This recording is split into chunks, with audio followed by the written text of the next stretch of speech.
And then we start blaming the politicians for things going wrong. How can it be? God created nations. Read. I don't have time now, but you can read. Acts 17, verse 26.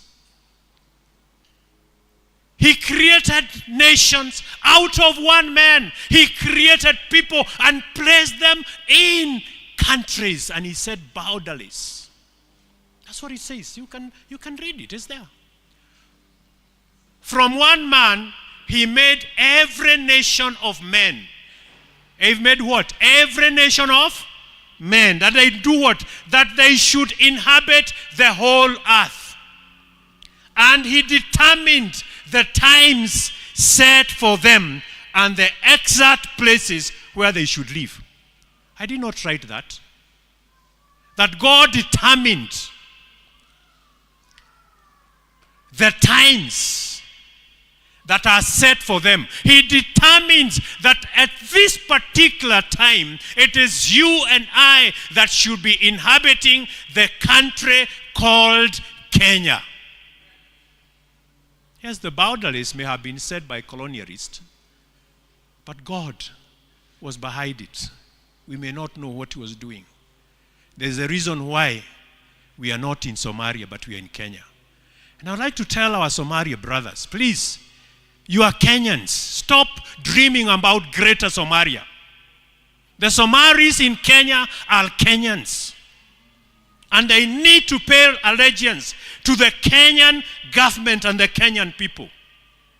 And we should not open our borders for those others to come in. Just because they are your clan members. They are not Kenyans. They have their land. The resources in Kenya belong to Kenyans. And a Somali in Kenya is as equal as a Kikuyu in Mount Kenya when it comes to resources.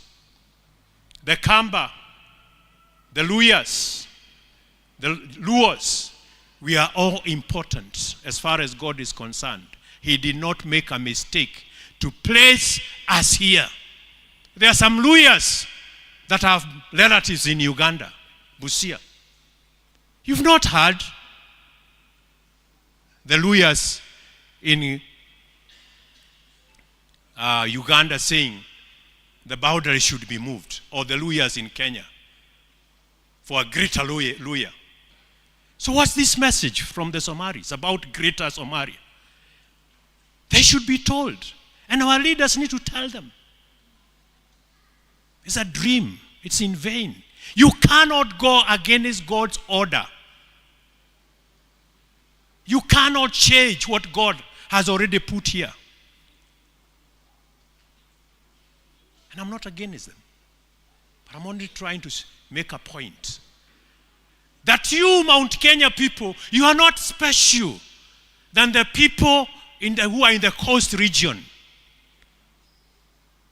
They are as important as you are.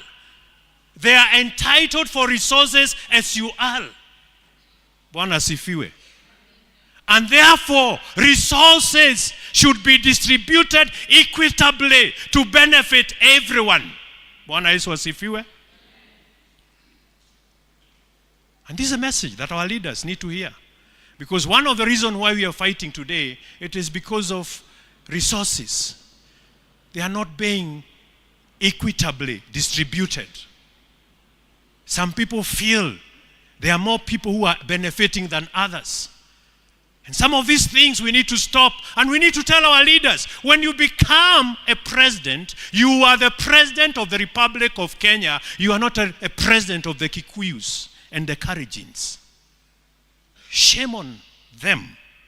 They told us this government belongs to their shareholders.